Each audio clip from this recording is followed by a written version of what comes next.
I want to introduce you to Chris Stewart. The last time he was on the program, he was talking to us about some legislation that would prevent intelligence agencies from spying on the American citizens. I think we already have laws where the government cannot present propaganda to the American people, but I think that's kind of what they're doing right now. The story out today is the U.S. is using intelligence to fight an info war with Russia, even when the intelligence is like, nah. I mean, I've heard Donald Trump, was in bed with hookers. It's the same people and the same routine. This is getting extraordinarily dangerous. Representative Chris Stewart is with us now. Congressman, how are you, sir? Good to be with you, sir. Thanks for the opportunity to talk to you again. Okay, so are you on the Intel committee? Or can you even tell me that? Yeah. Are you on the Armed Services Committee? No, I'm on appropriations as well, but that, of course, is where we fund all of the intelligence and national security. Okay, so but you hold actually world records in flying. I think you were a colonel or maybe a sergeant or something. You've been following this for a very, very long time, from both a service member and a congressman.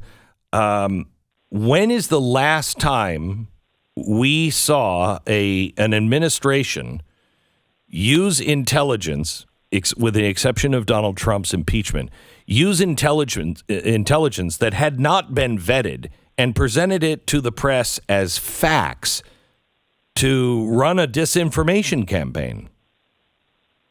Well, we've seen that multiple times. Let me give you two, and I'll bet they're the two that you're thinking of. And they're the two have been, I think, the most damaging events we've seen out of intelligence or any national security apparatus in my lifetime. The first, you go back to the first Gulf War, where we used intelligence, which was, in hindsight, not just mistaken, but absolutely wrong. We used intelligence to justify and to push a policy that President Bush had already decided he was going to do, and that was, we're going to find weapons of mass destruction in Iraq, therefore we have to invade to preclude their use. Right. And it turned out that wasn't true. There's no question. And I think more recently, and I think even more damaging, was when we had supposed intelligence regarding Russian collusion with President Trump. And that illusion didn't continue for several months. As everyone on his program listening knows, that went on for years.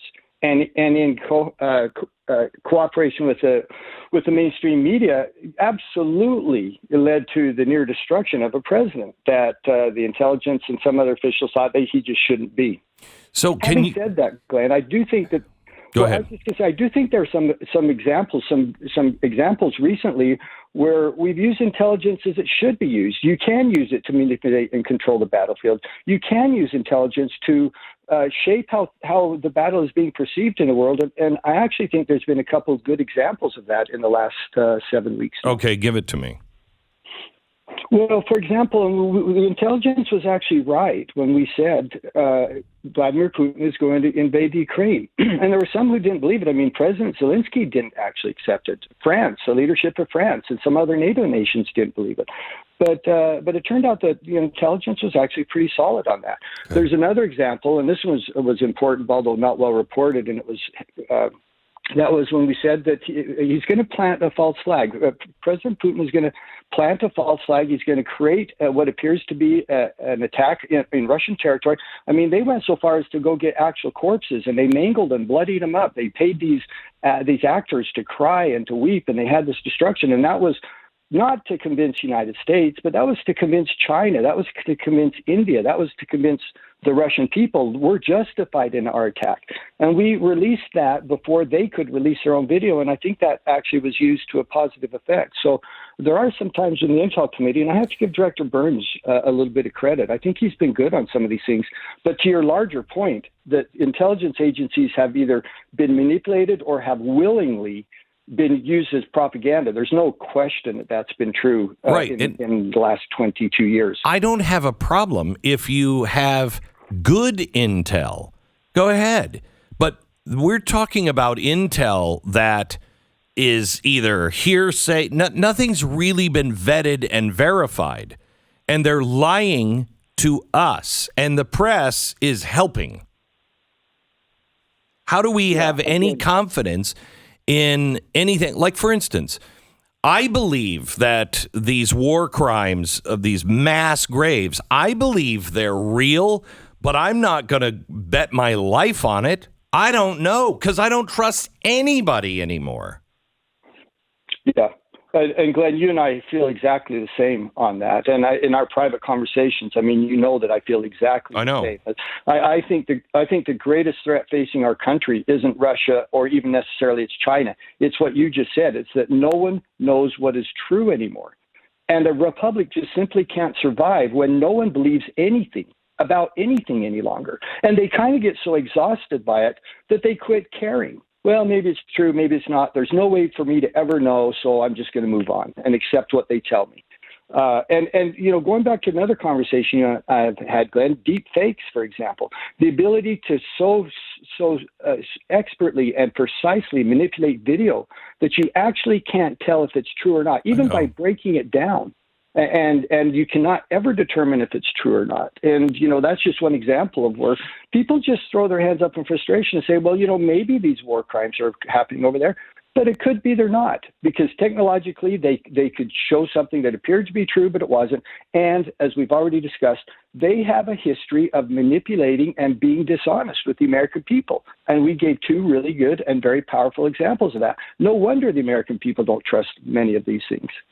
I will tell you, I said the other day, there's going to come a time soon, very soon, that it might even save your life to make sure that you are in touch with the Spirit, with, you know, the Holy Spirit or the Spirit of God, whatever you want to call it. But you listen and obey to that, because that's the only thing that you can trust right now. And these things are happening so fast and furious, and you don't know who to believe. And I'm really terrified of something happening. You know, I don't know if you've seen this yet, Chris, but the deep fakes, the voice, believe it or not, is harder to trick than the face. And they have not been able to make deep fakes of voices until recently. And they are perfect now. Yeah. Yep. And like I say, even when you, in a very technical sense, break it down, you can't determine if it's real or not. But two things, if I could, Glenn, and if you'll allow me to join in your philosophical comment, and that is I 100% agree with you that people are going to have to determine on their own what's real and what's not. And if you believe in the battle of good and evil, if you believe in the existence of Satan, the existence of God and Satan, or light and darkness, you have to know that Satan is just laughing about this. Yeah. This is perfect for him. He is the one generating this uncertainty, this doubt, this hesitation. It's to his benefit, because the Bible makes it clear the Spirit of God is a spirit of freedom, and Satan seeks to destroy the freedom of every people.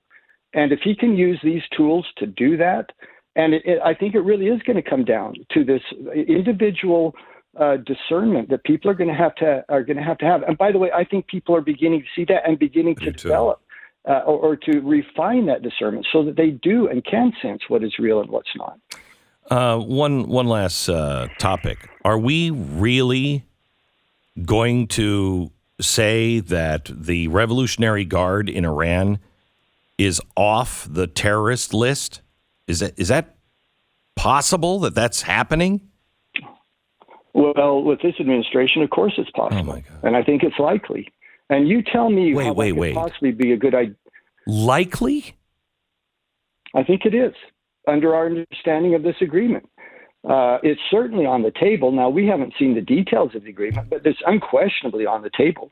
And look, how can that be surprising when you've got Russia as our intermediary with Iran?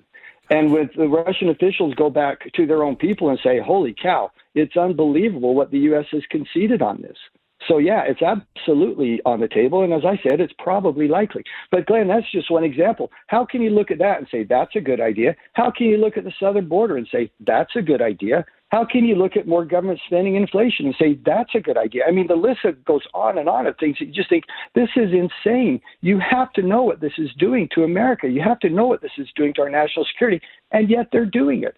So, I mean, it's shocking, but in a way it's not very shocking that they would concede something like that and say, yeah, Quds Force, Iranian Republican Guard, yeah, they're not so bad. Maybe we should take them off the terrorist watch list now. Congressman Chris Stewart, thank you so much, sir. God bless. Good to be with you. Thank you. You bet. You can follow him at stewart.house.gov.